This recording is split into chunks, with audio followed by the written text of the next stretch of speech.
Welcome back to Away with Those Thinking Patterns, the podcast. You could be anywhere in the world right now, but you choose to be here with me, and I am forever grateful. This message, a quick message, and an impactful message for those who copy the style, swag, and or persona of another person. In a world where authenticity is frowned upon, passing yourself off as someone else is king. Copying has become the new normalcy. Today's topic, myth.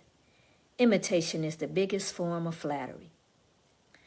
This is a famous quote. However, this is not the full quote. The full quote by Charles Caleb Colton, a famous English author. Imitation is the sincerest form of flattery that mediocrity can pay to greatness.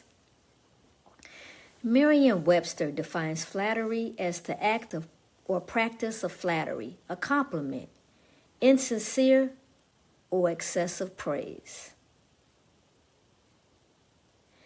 Yeah, I know what you're thinking. Imitation should be a compliment to the one that is being imitated. They should be flattered. If one is being copied, therefore, who they are or what they are doing has tremendous value due to its uniqueness and or difficulty factor. Is it? Let's analyze. There are moments when imitation is genuine admiration. In these cases, imitation is a bridge, not a destination. Like when your children imitate their parents. They don't grow up to be their parents. They grow up to be the best people that they can be. It's like I look up to them and strive to be like them in some form of fashion. They are the blueprint, showing me the way. And if it's not a parent, it's a mentor. It's also about passing down cultural traditions. Let's look at today's first case study. Kobe Bryant. He emulated and idolized Michael Jordan down to the way he walked, chewed gum, etc., and he's even stated this in many interviews.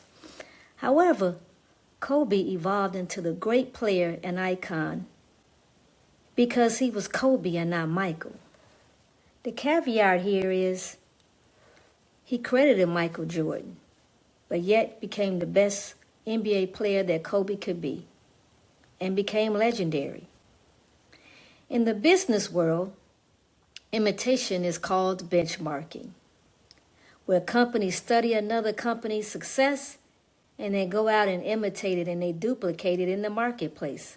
However, credit is given to the original company, which brings them more respect and increases their market value.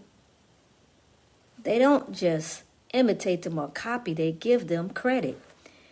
Imitation becomes something else when it's replacing identity instead of building on it.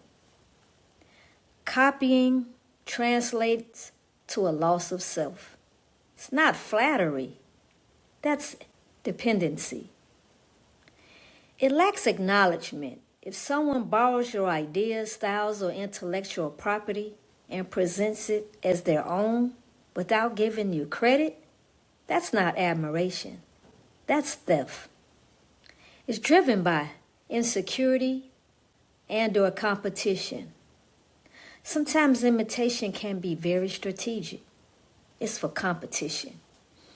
It's to dilute someone's uniqueness, to take attention away from them and to put it on themselves. It's to gain access to the influence that that person has. That's positioning. Case study number 2.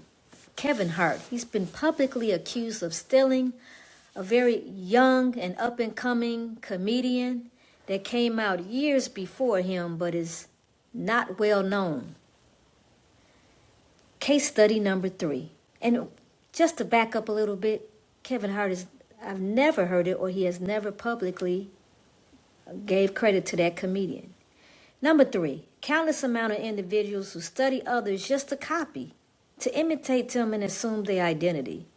Example, psychics. There are many psychics walking around this earth with psychic abilities.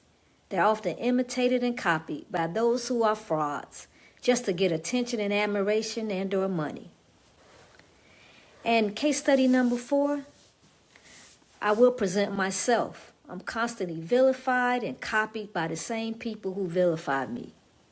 I am one that many get close to analyze and copy, and then try to repackage themselves off as me, as if I don't even see it.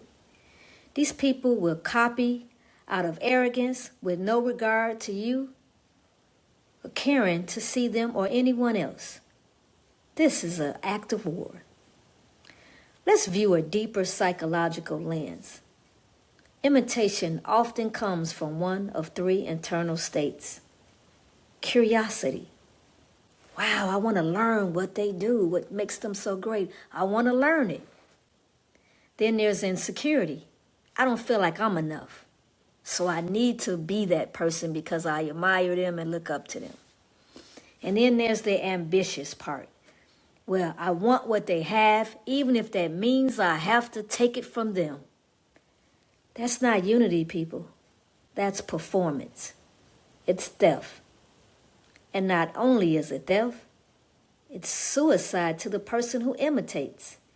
It kills or suppresses their own identity. What they do is they take the identity of someone else. This is shirk or sacrilegious. It's a total disrespect to the true and living God. You reject the skills he encoded in you to covet the skills of someone else who did the work, who looked within and found their own skills and talent.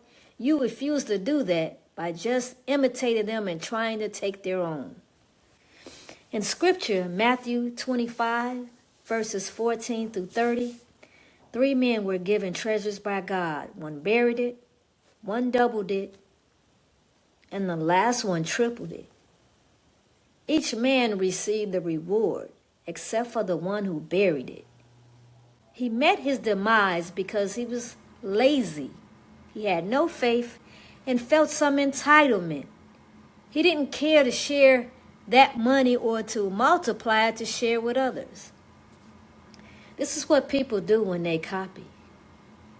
Let's reframe our thinking around this subject. There is no cheat code like in a video game. This is no game, people. This is reality. Real honors, and it doesn't copy. It transforms.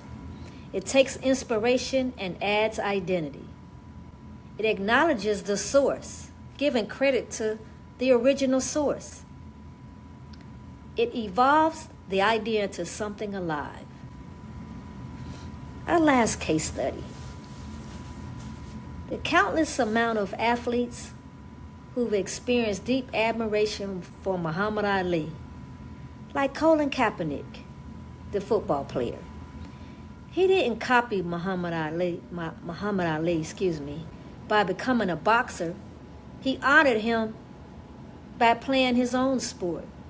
He used the inspiration behind Muhammad Ali and used it in his own sport of football. He also stood up and made a political stand just like Muhammad Ali and was ostracized from society just like Muhammad Ali. However, both prevailed. I hope this brought clarity. It is an attack on the true and living God to copy another person, negating the skills and talents he placed inside of you. Don't copy. Use others to inspire yourselves to search for the hidden talents and treasures that God has placed inside of you. Finding those inner talents are equivalent to the search for God. Thank you for listening. Please subscribe to get notification of our next topic. And remember, family, don't copy. Look within to find your own hidden talents. Peace.